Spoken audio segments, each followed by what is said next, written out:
Hello and welcome to episode 163 of Section 138. I'm your host, Mark Colley, as always, joined by Bryson and Jacob. We talked about the top 10 moments of 2021 in our last two episodes.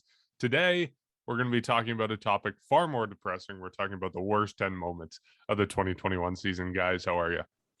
Doing good, Mark. Yeah, we go from kind of the good moments. Now we're going to the bad moments as the playoffs continue to progress. We are almost at the World Series now. So kind of funny how we're going to talk about the worst moments when the World Series is about to start for the Blue Jays, but that's okay.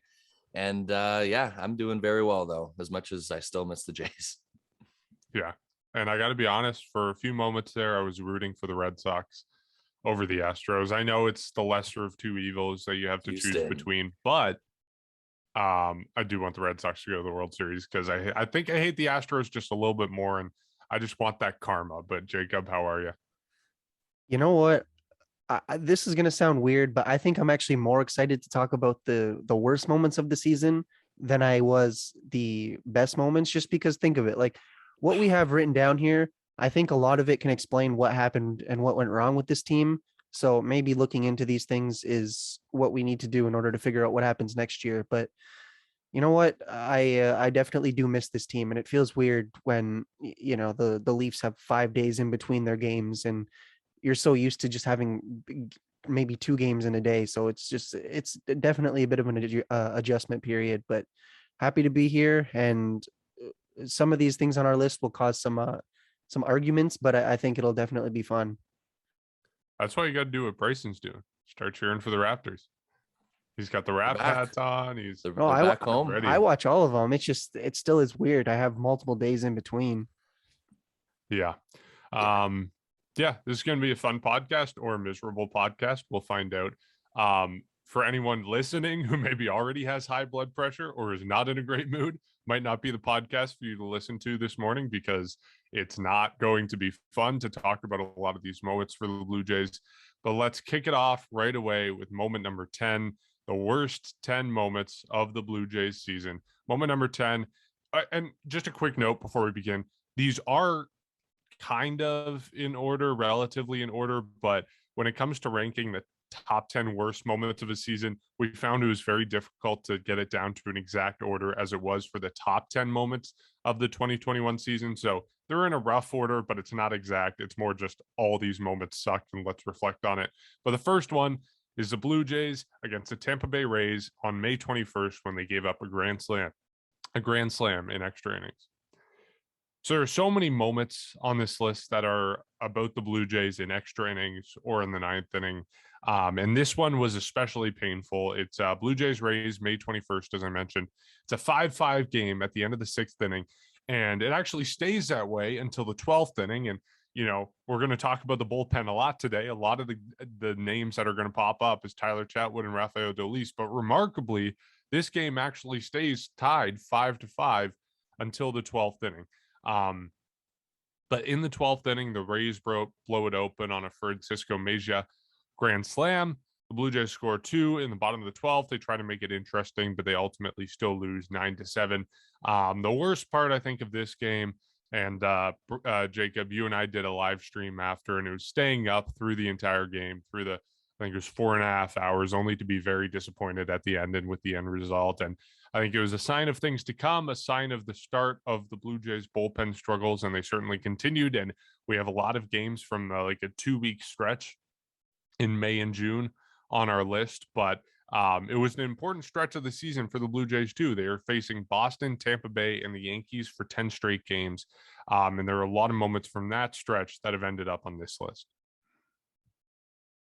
Yeah, that was those Dunedin days, as much fun as they seemed to be at the time. Those were brutal when you look back on it. I mean, if I remember, the Blue Jays were 11-10, I think, in those games, or the home games. So it wasn't necessarily the kindest to them. But yeah, you mentioned that stream. I think it was around 1 a.m. by the time we actually did that, and by the time the game finished. And I mean, I was probably going to stay up anyways, to be honest. But it just, to have that type of not favorable situation take place, it kind of hurts, especially when you watch pretty much the entire game and you were home because we were still in lockdown and everything. It was like, this is really the only thing we can do. and then the Blue Jays they just did not do what we wanted them to do. But I think more importantly, that series, it wasn't a 6-game losing streak at that point, but they had a 6-game losing streak at the end of it. They got swept in the 4 games against the Rays, and it just that was honestly just a brutal game. And especially the inning prior in the 11th, Joel Payamps actually got out of I think it was either a bases loaded or a couple men on jam. He had a 3-2 count, and he threw like a 3-2 curveball. Not sure why he did that. It worked out, and he was just cheering throughout the entire uh basically his entire walk to the dugout was him screaming. Like, it looked like a Jason Grilly type moment, and we felt really excited about that. It was like, okay, yeah, let's, we're going to rally. We got out of a huge jam, and then off the first pitch to Mejia, he charged whoever it was for 4 runs, and it really did it lowered the morale, I think, of the team. And it was one of those moments where, had maybe one or two of things gone right, or gone differently, the team could have won. And I think I'm going to probably end up saying this a lot. I talked about the World Series a lot last week. I think this week, a lot of what I'm going to mention is very minor things, or things that seemed a little minor ended up resulting in a loss. And those losses, I mean, the Blue Jays were 1 game out of a playoff spot. And had they have won maybe even just one of these games that we'll talk about, maybe not this one, because this one was a little bit it was a back and forth game and they ended up losing. But there were a few games where one thing could have gone differently, and then maybe the entire season, the trajectory of it would have been different. But in terms of this game, it was just a rough stretch for the Blue Jays. I think they won like 6 straight before the losing streak, and then the Rays just came in and just destroyed them. So it was not a very good time to be a Blue Jay fan. And it was one of those things again, middle of May. That was when the injuries were really starting to get them. Like, they had only a couple starters at that time. Most of their relievers were on the IL, or had either gone on the IL, been out for the season, or whatever it was. So most of the guys in the bullpen were not the ones who were expected to be in the bullpen. And that's not to say that they were bad or that they were the B team, but to some extent that's not who the Blue Jays expected to have. And it was one of those things. It was just a snowball effect of injuries and underperformances, and it resulted in, unfortunately, a very bad moment at probably around 1 a.m. Eastern for the Blue Jays. See, the problem is we're gonna talk about that, and yeah, Jacob, you are right. But the thing is, you're not going to be the only one saying that today. In terms of, just one mistake less, and look where the Jays were kind of like, maybe, just maybe, they'd be in a 163 or in a wild card game a couple weeks ago. And that's why this kind of top 10 list is a bit depressing, because when we're talking about these one like less moments, these are the ones specifically we're talking about, because we even touched on it the day the season ended. And this is exactly what we were talking about. So you're gonna hear a lot about this today. And yeah, I mean, when you want to start things off, yes, the Dunedin days were very dark. And it is kind of weird, because when you think about it, like, it feels like they happened like forever ago. Like, it just doesn't feel like it was recent at all. And it just feels like it was a completely different, like, just everything was different. And that's obviously because of the venue and everything. And yeah, like the current state of the world, or I guess where we were as a country at that time too, many are very different to where we are today. So it was just kind of one out of many. And I think that's something that I kind of will, take ownership of. One out of many today, moments where it's just, late in games and whatnot. Most of these situations were the bullpen. And this exactly was another situation.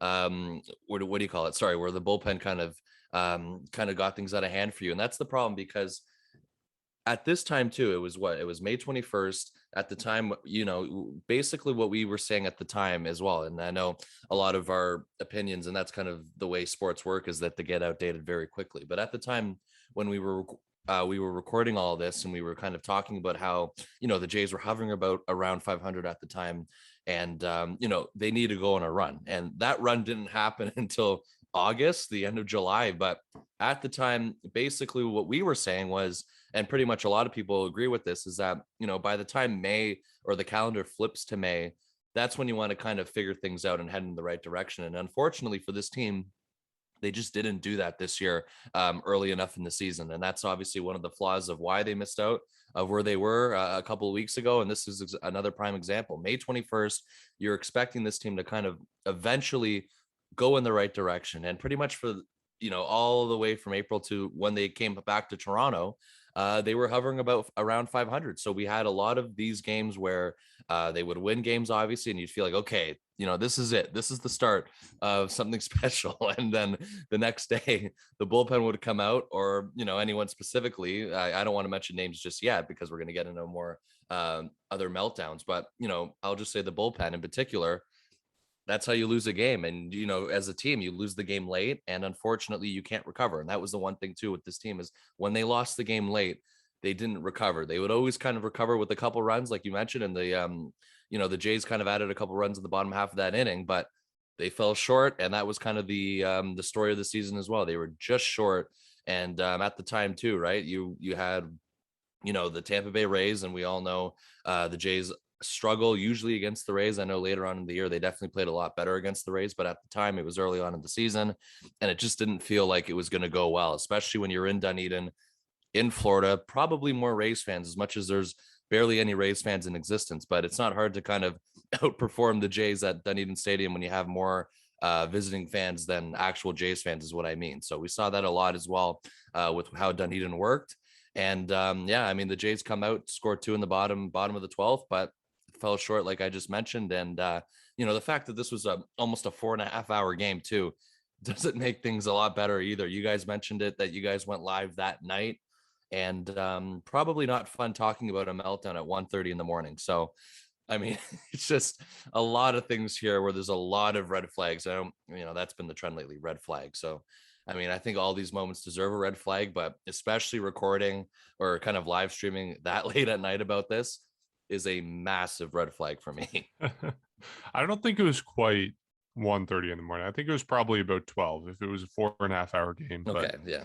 Still, not a great time to be talking about the Blue Jays blowing a lead. And it always feels like, when you're in the middle of a season, every single game, the latest game is the most important game that you're playing. And it felt like that at the moment with that big stretch against those teams. And maybe you look at it through the lens of, this game was very important. If they won this game, then the Blue Jays are tied for a wild card spot. Or maybe you look at it through the lens of there's 162 games. This was May. It doesn't matter at all. No matter what, it's still a painful loss in the moment. It's still a painful moment for the Blue Jays. But we move on to moment number 9 from the season.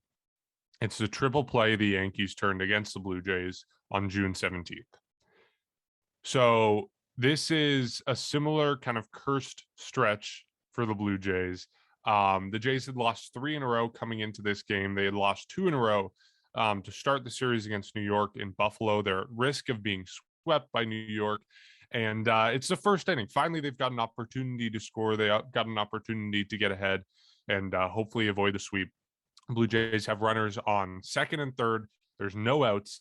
And then they ground into a triple play of all things. It's just a, colossal base running mistake. All triple plays are some sort of base running mistake. It doesn't happen normally based on just, luck and a good play by the defense. But this one was especially so. It's the first 1-3-6-2-5-6 triple play in MLB history. And the Jays go on to lose this game 8-4. They get swept in this series. They end up losing 5 in a row, including the next game against Baltimore. And I'm going to mention this a little bit in a couple of our other moments because we have other moments from this series on this list. But it was especially frustrating to lose this game because it's in Buffalo and it's against the Yankees. So it's essentially a road game. You're essentially on the road with fans rooting against you actively for every single moment. And I went to see a Red Sox game in Buffalo, and the Blue Jays fans were outnumbered against the Red Sox. I can't imagine what it would be like to be in there against the Yankees. It must have been a horrible moment, for the Blue Jays to be in there, ground into a triple play. Everyone's cheering against you. You're supposed to be playing at home. It's entering the dog days of summer. You just want to get out of there as soon as possible. So that comes in at number 9 on our list. See, I know this was against the Blue Jays, but I can't help but just find it a little bit funny that it happened. No. Like, just hear me out. Like, triple plays are rare. I think if off the top of my head, there was one in Seattle maybe 4 or 5 years ago or whenever it was that the Blue Jays hit into. That one was terrible. Like, if you remember, I think it was Pilar and Ezekiel Carrera, but whatever. This one, kind of cool if you're just a baseball fan in general. And for some reason, every single baseball related Instagram account and Twitter account posted about it. So pretty much nobody could escape it, whether you wanted to or not. But like, it was one of those moments where I didn't necessarily like it. And you're sitting there thinking, oh, come on, you have a rally going, and then you hit into a triple play and you end the inning. The season's not been going well so far. Like you need a win desperately. It was just one of those things where, despite all that, I was like, oh, okay, I can kind of laugh at my own pain. It was just kind of it was an awful moment, but it just I don't really have too much to say other than it was not a good moment considering the context. However, looking back, it's one of those things where I can just kind of snicker and say, oh, well, that happened. And we kind of just look back on it, and it wasn't a good moment, but you kind of, to some degree, can laugh at it. Yeah, I mean, first of all, yeah, triple plays are not what you want to ground into because the video goes everywhere. Like no matter where you go on social media, it's there. It's on highlight reels forever. Everyone knows that, any kind of blunder or anything like that, that significant, you're on a highlight reel forever. So yeah, grounding into a triple play is definitely something that you don't want to happen. And based off the circumstances that you were mentioning, Mark, I just remember too, pretty much that how I felt that day, or kind of when the Jays eventually, returned to Salem Field and then they were hosting the Red Sox and Yankees, like it really like, and I'm sure everyone can speak for it, but like it really pissed me off, like all those fans. And like it really just got me irritated and very like moody about the game, even before it started. When you're kind of like, you're watching and then you kind of like see that, Yankees fan, Yankees fan, Yankees fan, and you're like it's a home game in Buffalo, yes, but like is there not one Jays fan in that building right now? And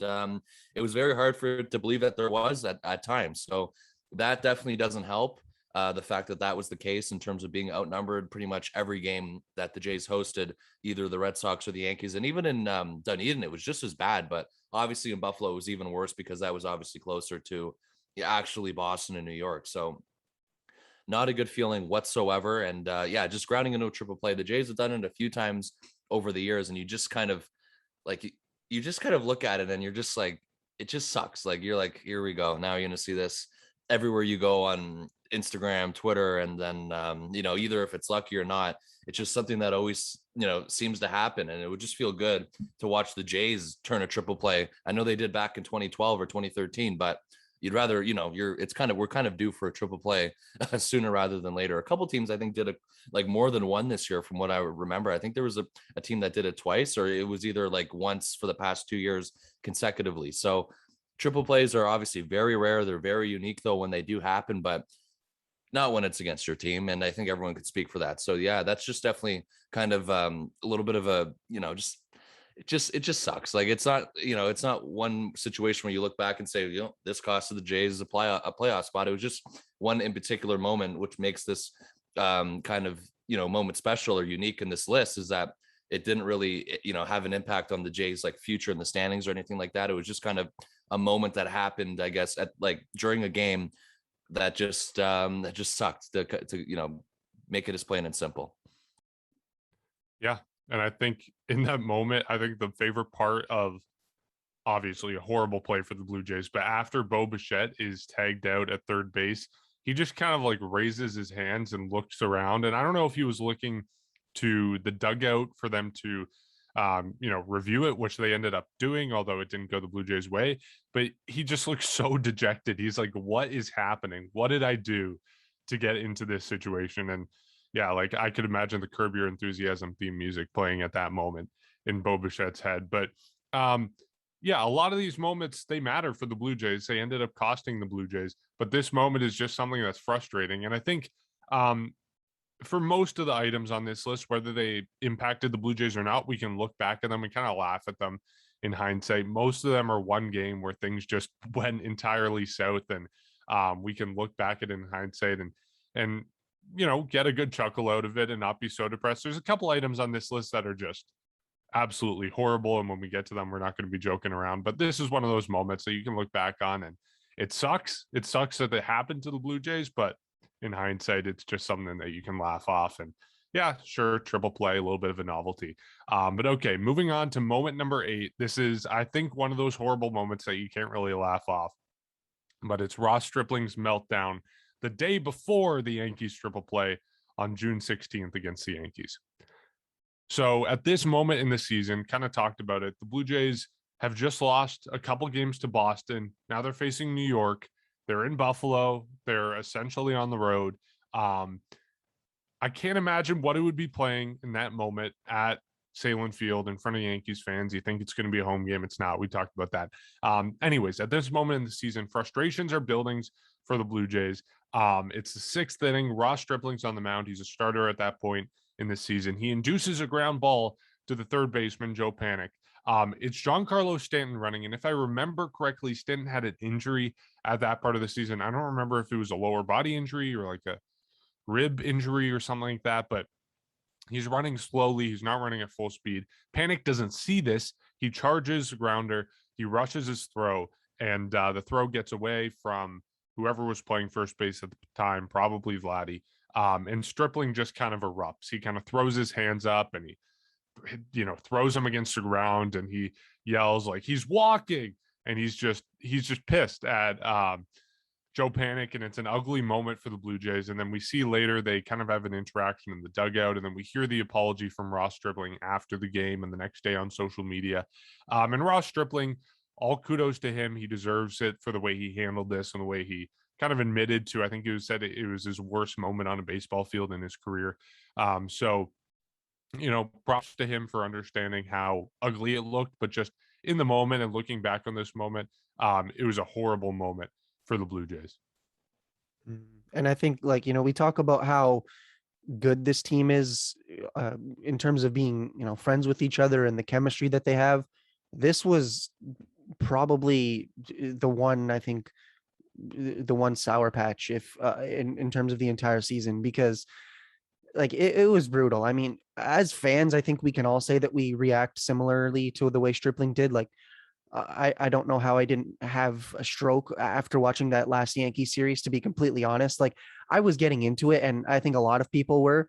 However, it's a little bit different when a player does that when they're angry. And we've started to, obviously, we see emotion being showed when guys are happy, but to see something like this, it definitely, you feel bad for, I think, Panic more than anything. And you obviously, I do feel bad for Ross Stripling too, because I'm sure he was extremely embarrassed, and he was open about it and how he messed up and he wanted to make things better. And I think he on Twitter retweeted somebody's tweet saying, young ball players, if you don't do something like this again. He made it a big learning experience for not just him, but everybody, especially young players, which I did appreciate.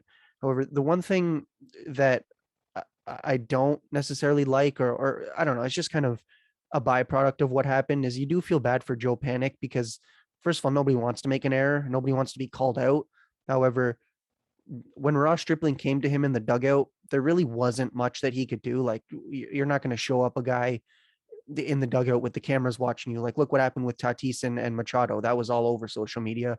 And that was a completely different situation. And I think we can all say we agree with Machado, but in terms of this, it was really, what was Joe supposed to do? Is he's just supposed to yell at him? No, he's obviously going to say, thanks for the apology. But I do think, or at least I'd like to hope, that there was some sincerity in the acceptance of the apology and the apology itself, because it's a brutal thing. And you talk about how you are teammates at the end of the day. You're supposed to be on this. I mean, no pun intended, but you're on the same team. You're supposed to be working together. And this was just one of those situations where it didn't work out. Obviously errors happen. They happen all throughout the season, but to kind of have somebody call you out, and the guy that you're supposed to be, you're supposed to back your pitcher up, but the pitcher's also supposed to back you up with, making good pitches and everything. This just wasn't one of those situations. And the frustration really did boil over. It was not a good moment. At least you can say that this was a learning experience for a lot of people, because obviously a lot of people saw it and there was a lot of reaction throughout the next 24, 30 hours. So at least a lot of people can learn and say, okay, well, we're not going to do this. But it's still one of those things that even if you accept the apology and everything's kind of over, you still, if you were involved in that situation, I think you'd still feel a little bit angry about it. And honestly, I couldn't really blame anybody for feeling that way. It's just it was not one of the thing that you've seen the Blue Jays be throughout the last 2-3 months of the season. That was the last thing you would expect to see early on in the year. And I don't think that it necessarily means the team doesn't like each other or there's no chemistry. It was just not. There was just too much frustration, and it boiled over. Guys were angry. Errors. Nobody likes errors. Obviously, it was honestly it was just a pretty bad thing to see, and you hope that 6 months later, whatever it is, there's no bad blood. Hopefully, maybe, I mean, I don't really know guys in their personal lives, but hopefully they've at least worked it out and resolved it. And I think Panic or Stripling rather talked to the team, like in the dugout or excuse me, in the clubhouse after the game, talked to them. So hopefully, I mean, this is months ago, but hopefully that to some degree this has been resolved, because I think the last thing you want is from two veterans like Panic and Stripling and all these young guys in the clubhouse to see some type of argument, because the team does really like each other. And you just hope that things like this can really continue and or discontinue, and that the what we saw throughout the last third of the season really is the true reflection of the Blue Jays. And you know what? If you make an error, it's okay. Somebody else will back you up, because at the end of the day, this is a team. And I think that I'd like to think that these guys all have moved past that, because yes, it was between two guys, but it was on display for everybody. And you hope that this was the learning experience, and that guys wanted, and that it does not happen again. Yeah, I just think when you look at it from the heat of the moment, for coming from someone like Ross Stripling, who kind of got off to a really bad start throughout his season. I mean, in 2 starts in April, an ERA of 7.56, and it didn't really get better from him until around June.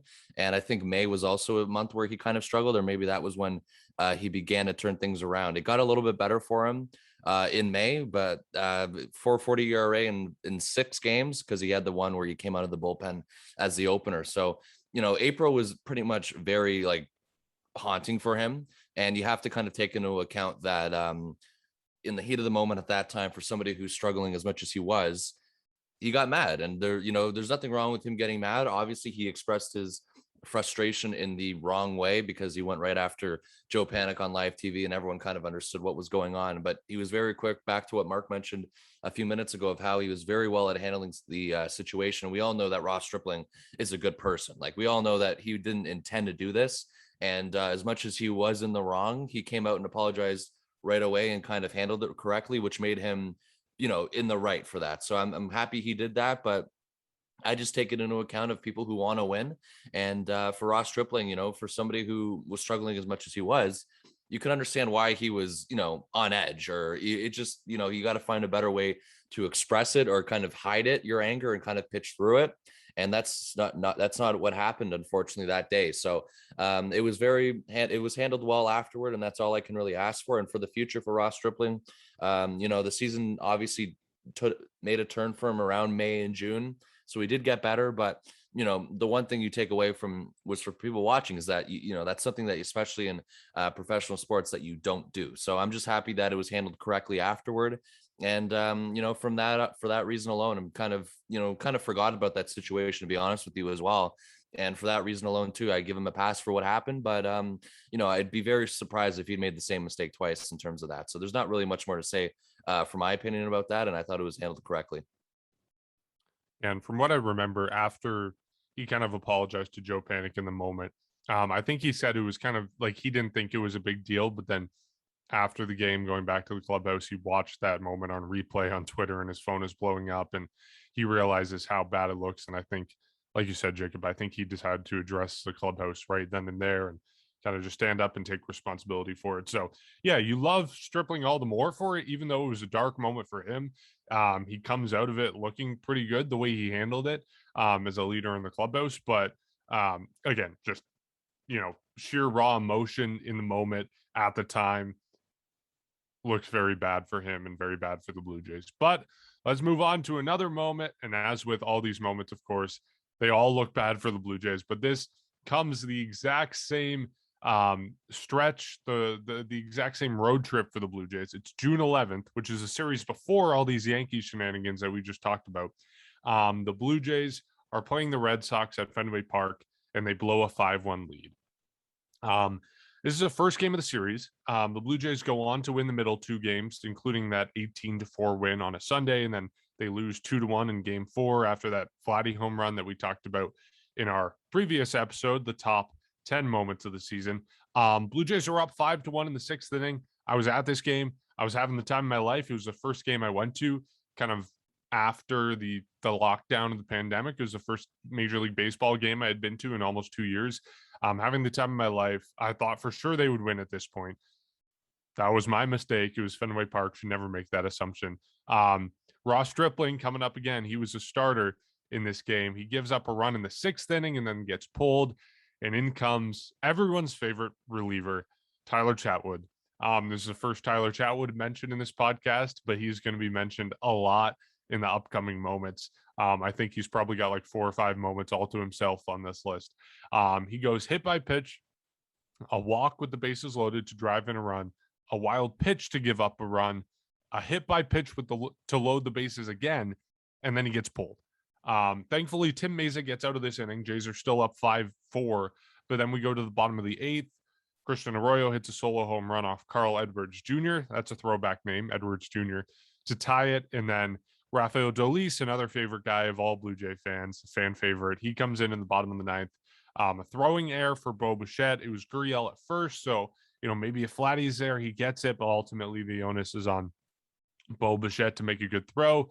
But the runner gets to second on that play, and then Alex Verdugo hits a single to walk it off 6-5. So just collapse on every regard for the Blue Jays. Multiple innings with bullpen failures, defensive failure in the 9th inning that cost the Blue Jays. And who knows if Rafael Dolis gets out of that, if Bo Bichette doesn't make that throwing error, but a very painful moment for the Blue Jays at that point in the season. And the losses at this part of the season just kept adding up. You have the Red Sox series with a couple frustrating losses. You have that Yankees series, which we've already talked about twice. It was just a cursed stretch of games for the Blue Jays. This honestly, we should probably just do a May and June recap and call it the worst moments of the season, because this was just brutal. And like at the end of the day, like this was the beginning of the end for Tyler Chatwood, and Rafael Dolis had not had a good season going into this outing.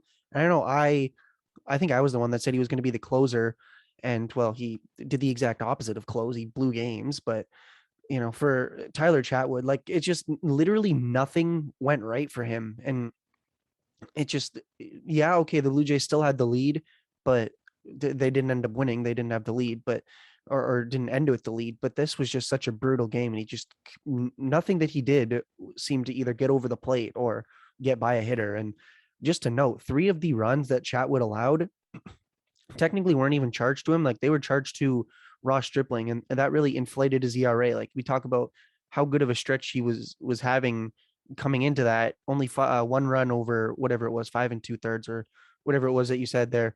It then went up to 4 runs, and that really inflated his ERA. I think it put it back over 4.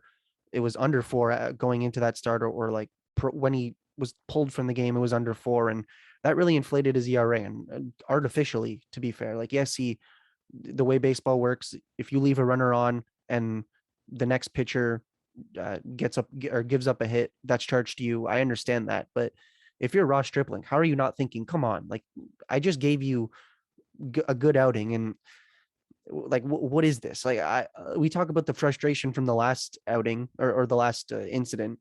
Honestly, I would be feeling even more frustrated, and I know he learned from it, or excuse me, this was before, but still, like I would feel equally as frustrated to see just a teammate unfortunately let you down. And you look at some of the offense, like Vladimir Guerrero Jr. at the end of that, I think he threw his helmet or slammed it down and just sat on the bench in disbelief. I think he was DHing that game. So yeah, he obviously wasn't on the field, but you see guys that are contributing and guys that are doing their jobs looking like what is this? It's like when you're doing one of those group projects in school back in those days, and you'd be pulling your weight and somebody just is not doing their job, and you realize like you almost feel as if your work went to nothing. And that's what I think a lot of these offensive pieces were feeling. It's like, come on, we need these wins.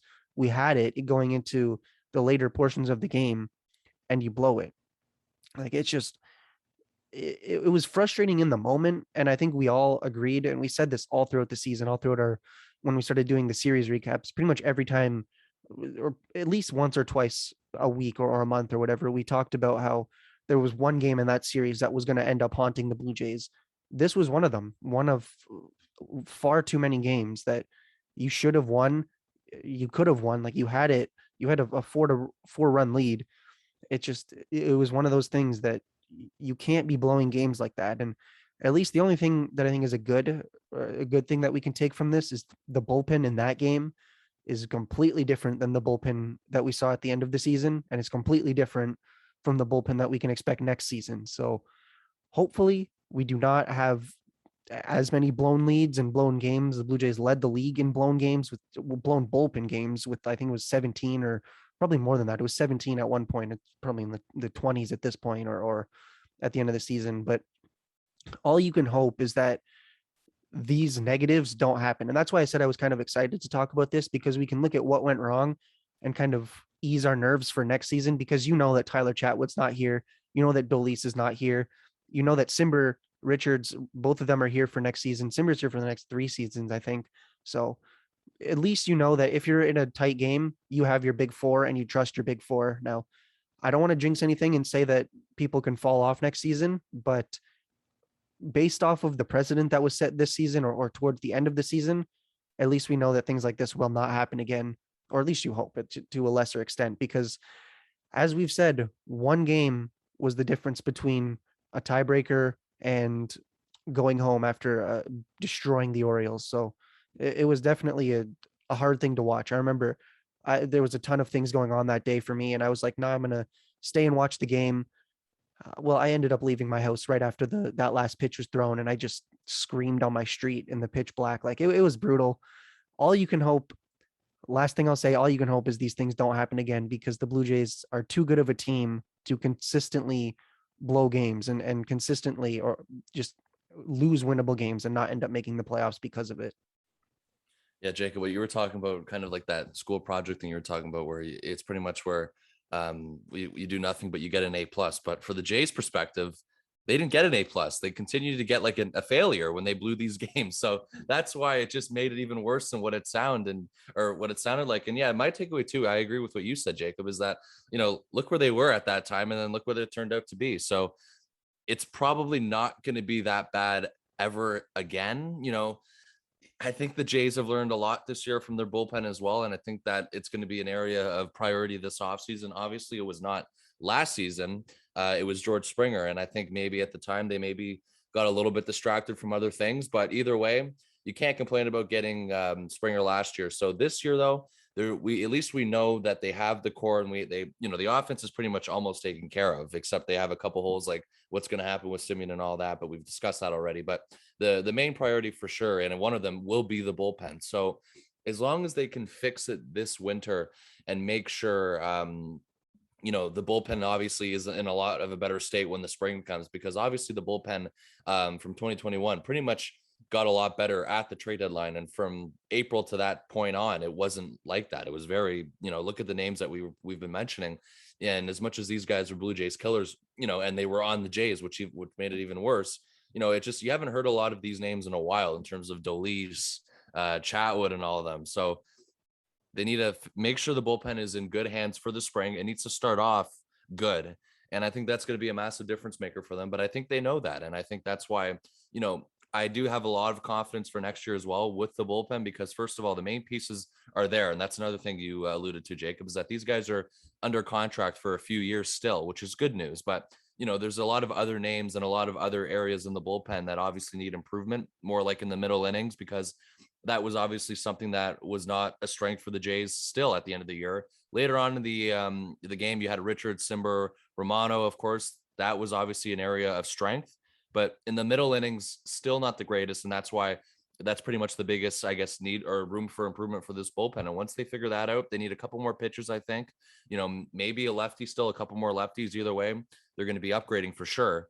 It's going to put the bullpen in a much better position. And I think that's why, the Jays learned a lesson. And as much as, the amount of times that this bullpen kind of lost games for them on paper and in the heat of the moment or whatnot, because they did, there is a massive lesson that I'm sure the front office learned. I'm sure us fans learned a lot from seeing it basically every night from those that stretch during the season from April to pretty much June. It might have not have happened every night, but it was at least happening a few times a week. And the amount of time, or the amount of winnable games that the Jays obviously lost, there was a lot. There was more, there was a lot, and some may not even you might not even be able to use your hands to count the amount of times that they lost games, no matter if you want to over kind of criticize something or kind of state the obvious, because there was a lot where somebody comes in and right away you're like, uh-oh, and then of course it happens. So Mark, I know you mentioned too with the throwing error by Bichette and Dolis kind of blowing the game, and people wonder if maybe Dolis would have gotten out of the inning if there was no error.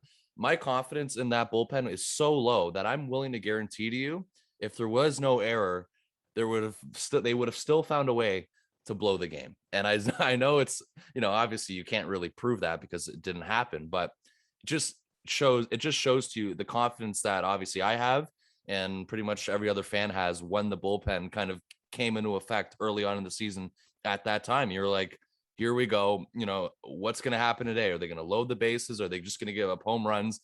It was still the same result, but you just kind of wondered, how are they going to do it this time? And that's why it was kind of something. We saw everything, and that's just kind of to summarize it at the least. So that's where I stand with the bullpen, and obviously that that situation itself. Yeah, I'm willing to bet 95% of Blue Jay fans would say the exact same thing as you, that the Blue Jays blow that game regardless of the Bichette error, whether it happens or not. But just another nail in the coffin for the Blue Jays there. All right, moving on to the next moment number 6. This is a Josh Palacios misplay against the Detroit Tigers on August 27th. So we're finally getting away from that cursed stretch of games, and we're moving towards the end of the season. Again, just one of those moments when you think about what if this hadn't happened. The Blue Jays are winning 1-0, and then Detroit ties it 1-1 in the 4th inning. It stays tied 1-1 going into the bottom of the 8th inning. Blue Jays need to win this game. The playoff hopes are at this point virtually dead. We had already declared them dead a couple series ago. If they wanted to keep anything alive, or so we thought at this moment, they had to win this game. Instead, the first batter in the bottom of the 8th inning, Victor Reyes, he bloops a ball into center field. Normally it would be a single, right? You let it bounce, you field it cleanly off the bounce, you keep him to a single. Instead, Josh Palacios dives for it. It gets past him and rolls all the way to the wall.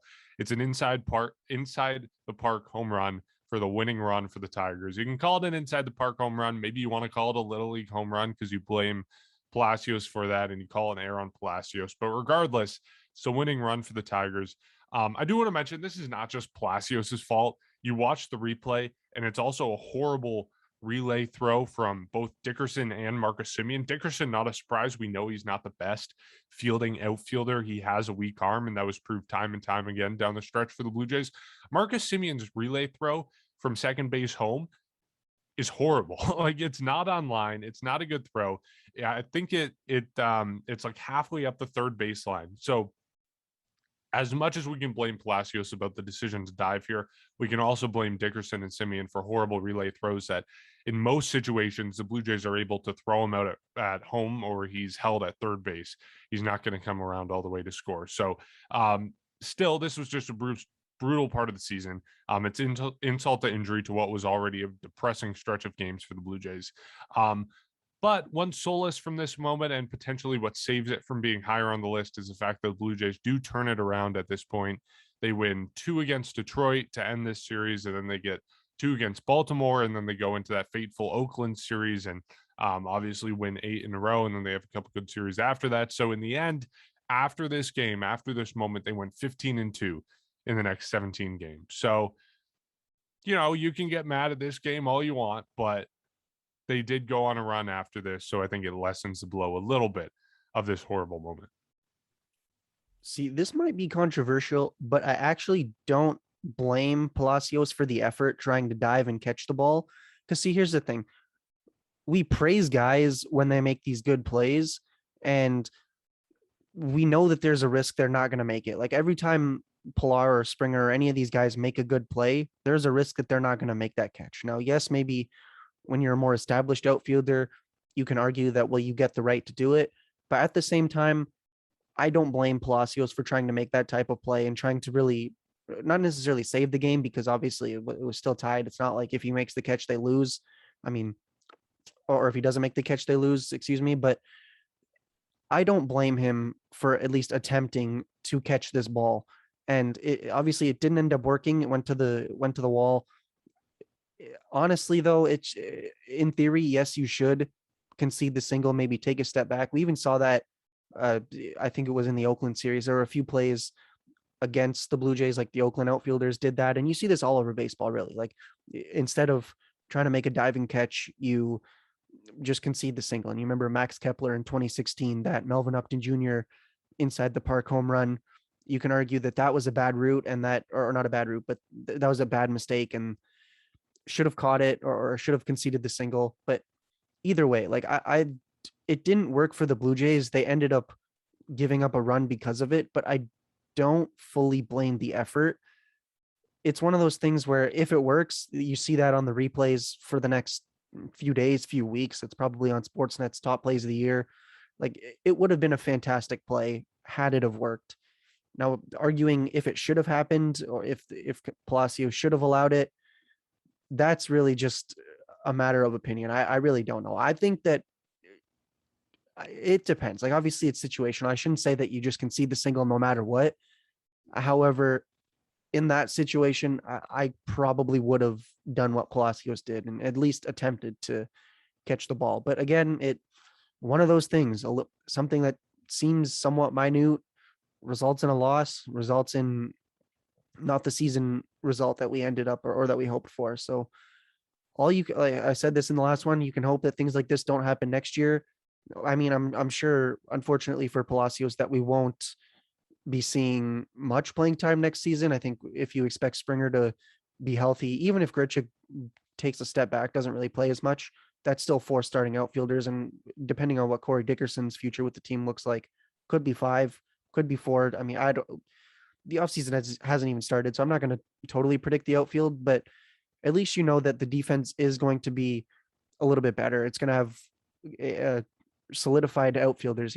Gurriel with all his outfield assists. Hernandez is an okay defender, not terrible, but then Grichuk and Springer, like basically, like the point is it was one of those things again where Springer wasn't playing, and Blue Jays kind of suffered because of it. He wasn't able to make those plays.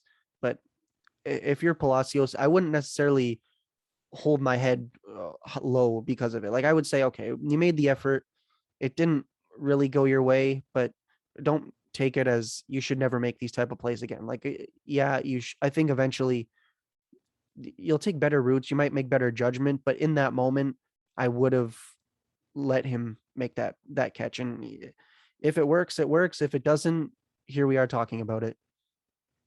Yeah, obviously everyone wants to make that diving play, and then after you can kind of go like boom shakalaka, you know what I mean? Like you get to kind of call it you're welcome, Mark. You want to have a good play and you want to have a good catch, but at the time, I partially do blame Palacios. Like this isn't all on him; it's not.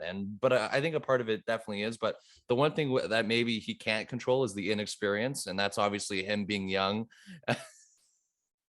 That's obviously him being young and just being inexperienced. But you want to make that play, and when you want to think about it too with Palacios is that for somebody who is kind of on the outside looking in on the depth chart, he wants to make an impression, he wants to make that big play, and that's why it may have had a factor into what happened that night. But definitely inexperienced. But everyone was kind of talking about that. I remember it was kind of a heavy discussion on social media after, and a lot of people were saying like any outfielder or average outfielder needs to know the situation of the game and needs to know when you want to dive and when you don't dive. And that was a situation where most people came to the conclusion that you don't dive. And then I remember too, a lot of this also went on Charlie Montoyo. I know everything kind of went on Montoyo, but I remember at least us three had a discussion about this as well, saying like, should he be criticized for putting in Josh Palacios in a game like this? And people were wondering, where was, I don't think Grichuk was playing that night. Where was Grichuk?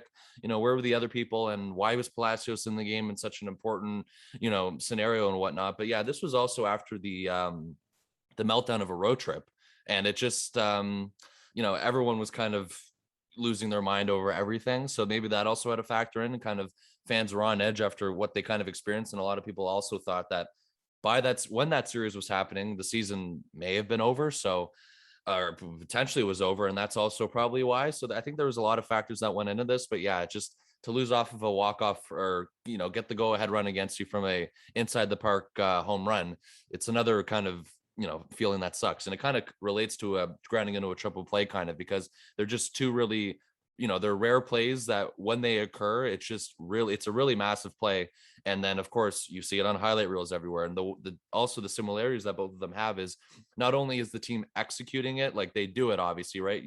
Doing a triple play or getting it inside the park home run, but a lot of the time too, the other team is also the reason why it happens. There's always something that happens in terms of an error, bad base running in a triple play scenario. And then in this case, it was kind of like a bad fielding decision. So, the team kind of assists it and kind of, drives it in that direction. So that's also why it's just kind of a feeling that also kind of sucks. But I do remember this night, and this was interesting because there were so many different opinions and different people to blame for this. And a lot of people didn't even blame Palacios. So a lot of people blame the manager for putting Palacios in that position. So regardless of what side you're on with it, definitely not one of the brighter moments of the season. I know the Tigers are a lot better than what their record showed. They're obviously on the way up in terms of competing, but this was a team that you should have beat, more than once. And in that case, it was kind of a winnable game that they lost. But after that, they went on a big run. So I guess you can't really complain as much, but still not a bright spot from the season whatsoever. Yeah, and this is very reminiscent. I don't know if you were referring to this, Jacob, but of the walk-off inside the park home run that they hit, I think it was Cleveland against the Blue Jays in 2016 and 2017. That was an all-time horrible moment for the Blue Jays. So this is, way down on the list. It's only number 6 on this season alone, but just reminiscent of the moment. But with 6 moments down, 5 to go, we're going to wrap up this episode here, and then we're going to come back to you on Tuesday and finish up our countdown of the worst 10 moments of the 2021 season.